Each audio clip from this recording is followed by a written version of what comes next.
રામે દુનિયામાં કોઈને ઋણી નથી રાખ્યા. રાજુભાઈ, રામ એવો પરમાત્મા થયા કે કોઈને ઋણી નથી રાખ્યા. ભગત બાપુની રચના છે, એક આખો દિવસ જાય એની અંદર જોઈ સાંભળો તો. રામજી શેઠ સધર છે, જેણે પોતાના ચોખા ચોપડા રાખ્યા. ચોખા ચોપડા રાખ્યા, એને હિસાબ તલનો રાખ્યો. દુનિયામાં રામજી એક એવો શેઠ સધર છે જેણે ચોખા ચોપડા રાખ્યા. જીવતરનો ચોખ્ખો ચોપડો એક જ વ્યક્તિએ રાખ્યો, અને એ છે રામ. લંકાના રણાંગણની માલિપા જાય ને એના પહેલા બીજે દિવસે રાજ્યાભિષેક થવાનો હતો. તમને બધાને કહું, કાન ખોલીને સાંભળજો. બીજે દિવસે રાજ્યાભિષેક થવાનો હતો. આ કાગબાપુની કવિતાની એક જ લીટી કહું છું. બીજે દિવસે રાજ્યાભિષેક થવાનો હતો, અને આગલા દિવસે બપોરના 12 વાગે ભગવાન રામ ગેડી દાડા રમે છે પોતાના મિત્રોની સાથે સરયુ નદીના કિનારે. બપોરનો 12નો સમય થયો ને, દશરથ રાજાને નિયમ હતો પોતાના દીકરાની સાથે જમવાનો. રામ સિવાય કોઈની સાથે જમે નહીં. માણસને મોકલ્યો, ગડગડતી ડોટ મૂકી જાઓ રામને બોલાઈ આવો. રામની પાસે જઈને માણસ કે છે કે મહારાજા તમને જમવા માટે બોલાવે છે, થાળ ઠરે છે, જલ્દી આવો. કે આજ હું નહીં આવું. દશરથ રાજા પોતે જાય રામને બોલાવા. સાંભળજો, આ ક્યાંય નહીં સાંભળ્યું હોય, આ ચારણની ખોપડીમાંથી નીકળેલો વિચાર છે. દશરથ રાજા પોતે જાય છે, થાળ ઠરે છે, રામ પધારો ને જમવા માટે. કે આજ હું નહીં આવું. કે તો મારી માં કઈ કઈ મને બોલાવવા માટે આવે ને તો હું આવીશ. અયોધ્યાની મહારાણીને ખબર પડી કે મારો રામ બોલાવે છે.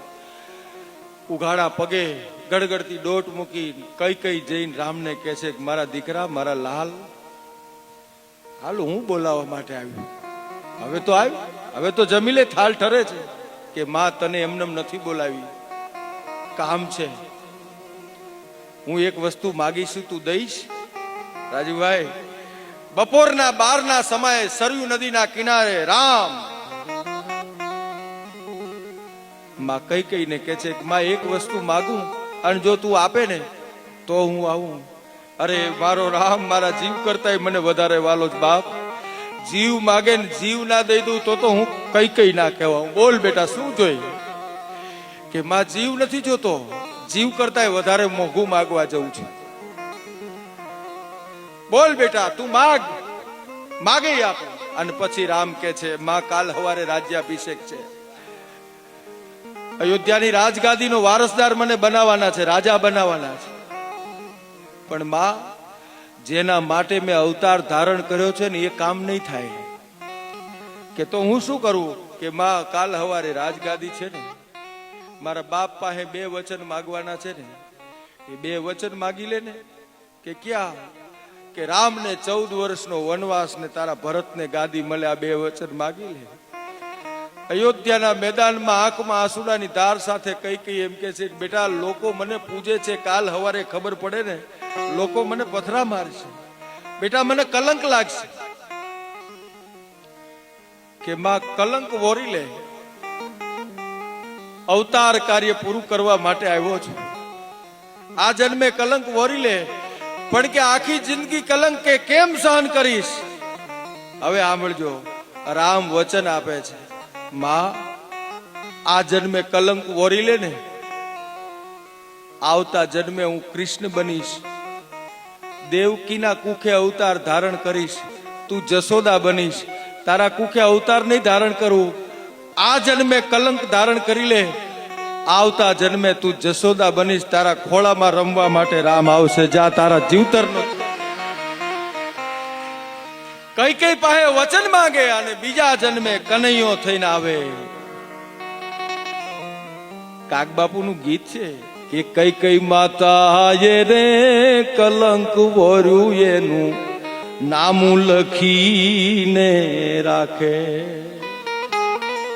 પછી દેવકીજી ના વાલો એજી દૂધતાજીને ઓલી માતા જશોદાને દાવે કે રામજી શેઠ સધર છે રે રે રે, ઈ તો ચોખાઈ ચોપડા રાખે.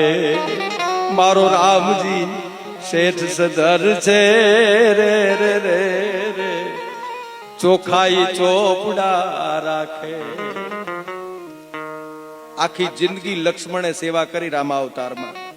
લક્ષ્મણને શું કીધું? આવતા વર્ષે હું કનૈયો બનીશ ને, હે લખન, આવતા જન્મે તું મારો મોટો ભાઈ બલરામ બનાવીશ. જાઉં તને પછી હું તારી સેવા કરીશ. અને હવે કાગ લખે જોજો સાહેબ, વાલીને માર્યો વગર વાકે. કાગ વાલીનો એણે વધ કરેલો ઈ રોજ મેળમાં રાખે. કાગ કે વાલીનો એણે વધ કર્યો ઈ રોજ મેળમાં રાખે. બદલો ક્યાં આપ્યો? કે પ્રાચીને પીપળે અરે ઋણ ચુકાયું બોલો પાણની સાય નાખે. કે રામજી શેઠ સધર છે રે રે રે રે ચોખાઈ ચોપડા રાખે. વાલીનો વધ કર્યો ને કૃષ્ણ અવતારમાં. ઓલા પારધી કનૈયાએ કીધું મારો કોઈ વાંક નથી, અને બાણ માર ફણા વગરનું માર્યું. અને સોમનાથની બાજુમાં આજ પણ કાગવાલીનો જેને વધ કરેલો ઈ રોજ મેળમાં. અને મંથરા કેરી થાપણ કઈ કઈ એમનેમ તૈયાર ના થાય. મંથરાએ કીધું એટલે કઈ કઈ તૈયાર થઈ. રામે મંથરાને કીધું તું કે આને ચડાવ. મંથરા કે પણ મારું શું? મંથરા કેરી એને થાપણ હાચવી.